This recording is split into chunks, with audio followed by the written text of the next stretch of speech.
Turn now to our top story and the elections in Turkey. Local elections, of course, but a lot at stake in these elections.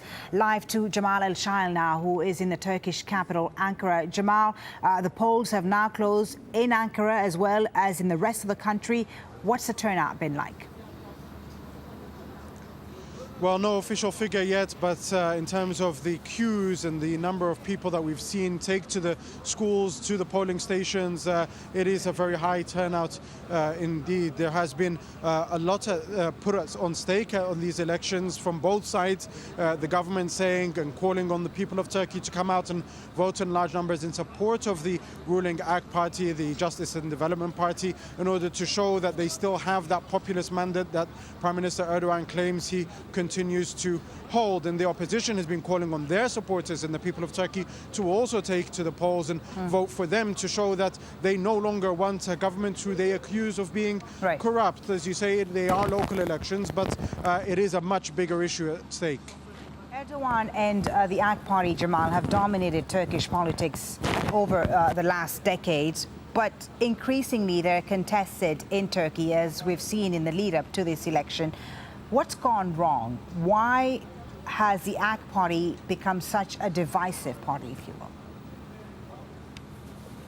Well, I mean, it depends who you speak to, because if you speak to the AK Party, they don't think anything's gone wrong. They believe that there is a conspiracy against them because they've been so successful in their view in terms of transforming Turkey from being on the brink of economic collapse when they came into power to making it an economic powerhouse in this part of the world, as well as a political powerhouse in terms of the Middle East and wider region. In terms of the opposition, they believe that whilst there has been an increase in terms of the services provided, the infrastructure that's been built, hospitals, schools and airports, that now the power essentially has got to the head of the Prime Minister.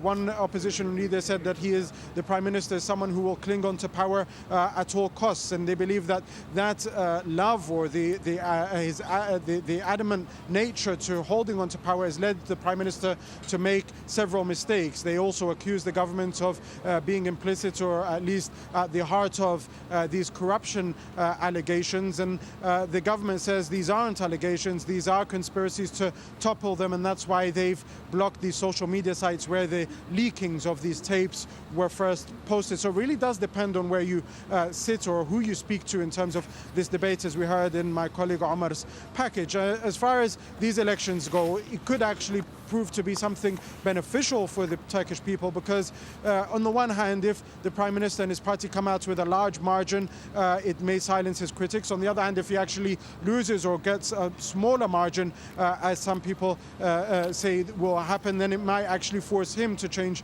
his politics. So there might be some sort of closure that comes out of this.